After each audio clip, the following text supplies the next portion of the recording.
Good morning students. बेटा आज जो हम अपना काम करेंगे वो है हमारा व्याकरण का पाठ काल। तो आइए हम अपना काम शुरू करते हैं बेटा। तो सबसे पहले हम काल का अर्थ समझेंगे कि काल होता क्या है। तो काल का अर्थ है बेटा समय। जो हमारा समय है, वक्त है, उसको हम काल बोलते हैं। क्रिया के होने का समय, क्रिया यानी कि काम के होने का समय, उसे हम क्या कहेंगे? काल। तो इसकी परिभाषा क्या बनती है बेटा? देखिए यहाँ पर, क्रिया का वह रूप जिससे क्रिया के होने का समय तथा उसकी पूर्णता या अपूर्णता का बोध होता है, काल कहलाता है। पूर्णता का मतलब काम पूरा होना बेटा, और अपूर्णता यानी कि अधूरा रहना।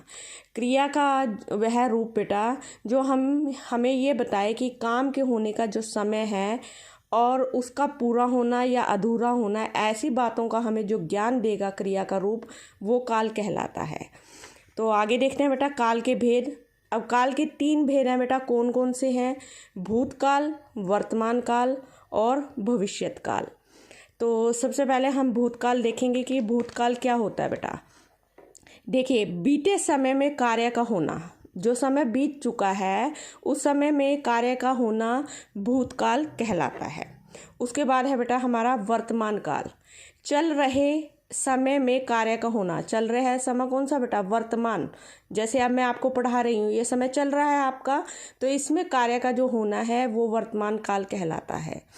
उसके बाद है बेटा हमारा भविष्यत काल। भविष्यत काल क्या है बेटा? आने वाले समय में कार्य का होना। जो समय अभी आया नहीं है, आने वाला है, उसमें अगर कोई कार्य होगा तो उसे कहेंगे हम भविष्यत काल। अब मैं आपको ये तीनों एक एक एग्जाम्पल के साथ समझाती हूँ। देखिए, अब मैंने यहाँ पर एग्जाम्पल दिया। अब भूतकाल क्या है? जो समय बीत चुका है। अब जैसे कल बीत चुका है बेटा, तो कल हमने पाठ 1 दिन का किया था, ये हम काम कर चुके हैं, यानी कि ये बीते हुए समय की बात हो रही है। तो इट मीन्स ये कौन सा काल है? भूतकाल। अगला काल देखते हैं बेटा। मैंने बोला कि चल रहे समय में जो काम हो रहा है, जैसे आज हम काल पढ़ रहे हैं, अभी हम पढ़ रहे हैं इस काम को, तो ये हमारा वर्तमान काल है। उसके बाद है बेटा हमारा भविष्यत काल। इसके लिए एग्जाम्पल मैंने दिया है, कल हम शुद्ध अशुद्ध पाठ पढ़ेंगे। कल हमें ये वाला पाठ पढ़ना है, तो ये हम कल पढ़ेंगे, यानी कि अभी हुआ नहीं है ये काम, ना चल रहा है, आने वाले समय में करेंगे। तो इट मीन्स ये कौन सा काल है? हमारा भविष्यत काल। अब इसके भी बेटा आगे भेद हैं। देखिए, भूतकाल के 6 भेद होते हैं, वर्तमान काल के 3 भेद होते हैं, और भविष्यत काल के भी 3 भेद होते हैं। तो अब पहले हम यहाँ पर भेद देखते हैं बेटा। देखिए, पहला भेद है हमारा सामान्य भूतकाल। दूसरा है आसन भूतकाल। आसन मतलब जो नज़दीक है, समीप है। तीसरा है बेटा पूर्ण भूतकाल, यानी कि जो भूतकाल में पूर्ण हो चुका है, पूरा हो चुका है। चौथा है बेटा हमारा अपूर्ण भूतकाल। अपूर्ण यानी कि अधूरा, जो पूरा नहीं हो सका। पांचवा है संदिग्ध भूतकाल, जिसमें शक है, संदेह है कि वो काम हुआ या नहीं हुआ। अगला है बेटा हेतुमद भूतकाल। अब हम वर्तमान काल के देखते हैं बेटा। इसके 3 भेद कौन से हैं? सामान्य वर्तमान काल, अपूर्ण वर्तमान काल, और तीसरा है संदिग्ध वर्तमान काल। इसी तरह से भविष्यत काल में है बेटा सामान्य भविष्यत, संभाव्य भविष्यत काल, हेतुमद भविष्यत काल। नेक्स्ट पेज पर चलते हैं बेटा हम। तो आज मैं आपको भूतकाल के जो 6 भेद हैं, ये जो 6 भेद आपको दिए गए हैं बेटा, पहले मैं इनको ही आपको समझाऊंगी। आज जो हम काम करेंगे भूतकाल के 6 भेद समझेंगे कि इनमें हमें अगर किसी वाक्य से पता करना है कि ये कौन सा भूतकाल का भेद है, तो हम उसे आसानी से पहचान सके। तो आइए हम पहले देखते हैं बेटा यहाँ पर सामान्य भूतकाल। क्रिया के जिस रूप से काम बीते हुए समय में सामान्य रूप से पूरा होने का बोध हो। क्रिया का जो हमें रूप ये बताए कि जो काम बीते हुए समय में हुआ है और वो सामान्य रूप हो, बिल्कुल सामान्य तरीके से संपन्न हुआ हो, ऐसे काल को हम सामान्य भूतकाल कहते हैं। देखिए, राम ने पुस्तक पढ़ी, धोबी आया, मनीषा ने रोटी खाई, ये सामान्य भूतकाल के वाक्य है बेटा। अगला देखते हैं बेटा हम आसन भूतकाल। क्रिया के जिस रूप से कार्य के अभी अभी समाप्त होने का बोध हो, जो काम शुरू पहले हुआ है और ख़त्म अभी अभी हुआ है, उसे हम क्या कहेंगे, आसन भूतकाल है। तो वो भूतकाल में ही बेटा, पर क्या है, वो भूतकाल के नज़दीक है, यानी कि काम पहले शुरू हुआ और उसका अभी अभी समाप्त होने का हमें पता चला है। जैसे मैंने खाना खा लिया, अब आपने कब शुरू किया था वो नहीं पता, हमारे सामने आपने खाना खा लिया है, यानी कि ये आसन भूतकाल का वाक्य है। अगला है बेटा, राम ने पुस्तक पढ़ ली है, यानी कि राम अपनी पुस्तक को पढ़ चुका है। शुरू तो उसने पहले की होगी ना पढ़नी, तो अब वो अपनी पुस्तक पढ़ चुका है, यानी कि उसने अपनी पुस्तक पढ़ ली है। यहाँ पर मनीषा ने रोटी खा ली है, समारोह समाप्त हो गया है। तो ये जो क्रिया के रूप हैं बेटा, ये हमें बताते हैं कि ये आसन भूतकाल के वाक्य हैं। अगला तीसरा देखते हैं बेटा हम, पूर्ण भूतकाल।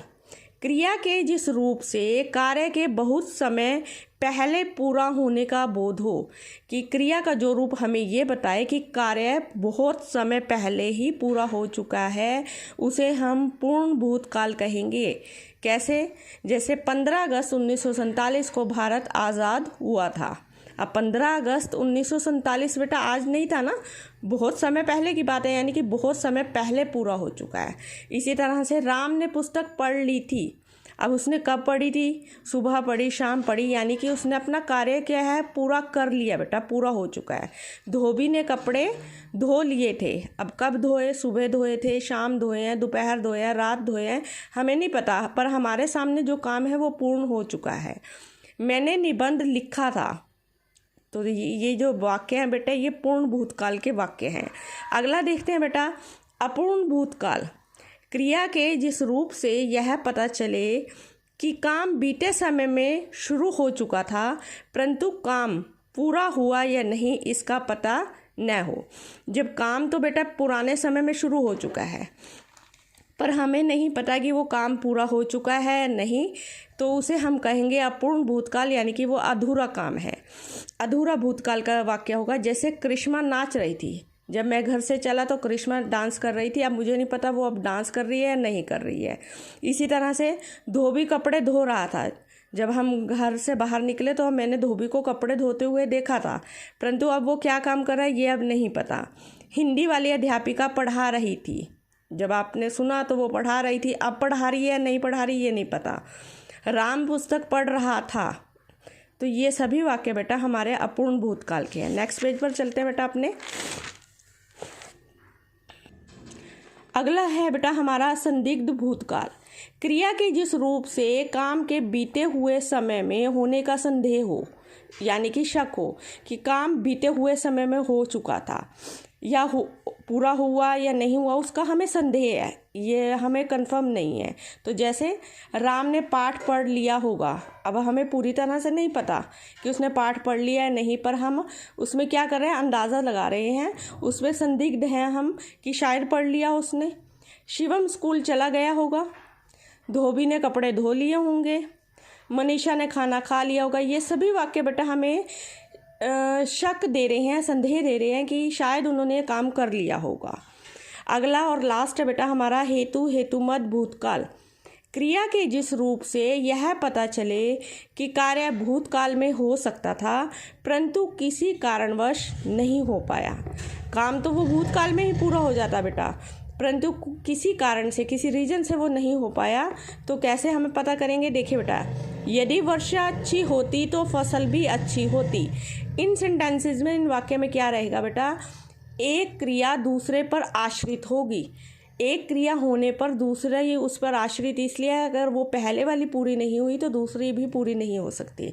देखिए, अगर वर्षा अच्छी होती तो फसल भी अच्छी होती, अब वर्षा अच्छी नहीं हुई तो इसलिए फसल भी अच्छी नहीं हुई। यदि तुम परिश्रम करते तो सफल हो जाते, तुमने एक परिश्रम करा ही नहीं इसलिए तुम सफल भी नहीं हो सके। यदि भैया आते तो हम पार्क जाते, यदि हम तेज़ चलते तो पहुंच जाते। इस तरह के वाक्य बेटा हेतुमत भूतकाल में आते हैं।